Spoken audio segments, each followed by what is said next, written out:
An enduring myth says we use only 10% of our brain, the other 90% standing idly by for spare capacity. Hucksters promise to unlock that hidden potential with methods based on neuroscience, but all they really unlock is your wallet. 2/3 of the public and nearly half of science teachers mistakenly believe the 10% myth. In the 1890s, William James, the father of American psychology, said, "Most of us do not meet our mental potential." James meant this as a challenge, not an indictment of scant brain usage. But the misunderstanding stuck. Also, scientists couldn't figure out for a long time the purpose of our massive frontal lobes or broad areas of the parietal lobe. Damage didn't cause motor or sensory deficits, so authorities concluded they didn't do anything. For decades, these parts were called silent areas, their function elusive. We've since learned that they underscore executive and integrative ability, without which we would hardly be human. They're crucial to abstract reasoning, planning, weighing decisions, and flexibly adapting to circumstances. The idea that 9/10 of your brain sits idly by in your skull looks silly when we calculate how the brain uses energy. Rodent and canine brains consume 5% of total body energy. Monkey brains use 10%.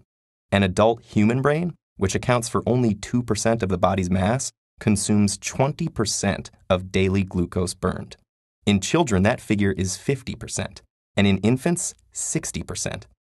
This is far more than expected for their relative brain sizes, which scale in proportion to body size. Human ones weigh 1.5 kilograms, elephant brains 5 kilograms, and whale brains 9 kilograms.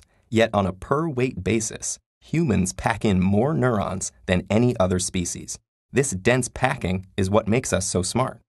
There is a trade-off between body size and the number of neurons a primate, including us, can sustain. A 25-kilogram ape has to eat 8 hours a day to uphold a brain with 53 billion neurons. The invention of cooking 1.5 million years ago gave us a huge advantage. Cooked food is rendered soft and pre-digested outside of the body. Our guts more easily absorb its energy. Cooking frees up time and provides more energy than if we ate foodstuffs raw. And so we can sustain brains with 86 billion densely packed neurons, 40% more than the ape. Here's how it works. Half the calories a brain burns go towards simply keeping the structure intact by pumping sodium and potassium ions across membranes to maintain an electrical charge. To do this, the brain has to be an energy hog. It consumes an astounding 3.4 times 10 to the 21st power ATP molecules per minute. ATP being the coal of the body's furnace. The high cost of maintaining resting potentials in all 86 billion neurons means that little energy is left to propel signals down axons and across synapses, the nerve discharges that actually get things done.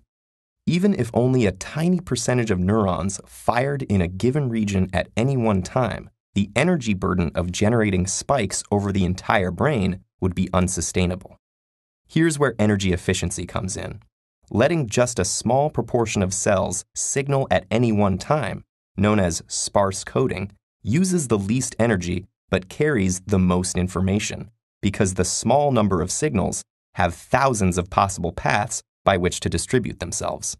A drawback of sparse coding within a huge number of neurons is its cost. Worse, if a big proportion of cells never fire, then they are superfluous, and evolution should have jettisoned them long ago. The solution is to find the optimum proportion of cells that the brain can have active at once. For maximum efficiency, between 1% and 16% of cells should be active at any given moment. This is the energy limit we have to live with in order to be conscious at all. The need to conserve resources is the reason most of the brain's operations must happen outside of consciousness. It's why multitasking is a fool's errand. We simply lack the energy to do 2 things at once, let alone 3 or 5. When we try, we do each task less well than if we'd given it our full attention. The numbers are against us. Your brain is already smart and powerful, so powerful that it needs a lot of power to stay powerful, and so smart that it has built in an energy efficiency plan.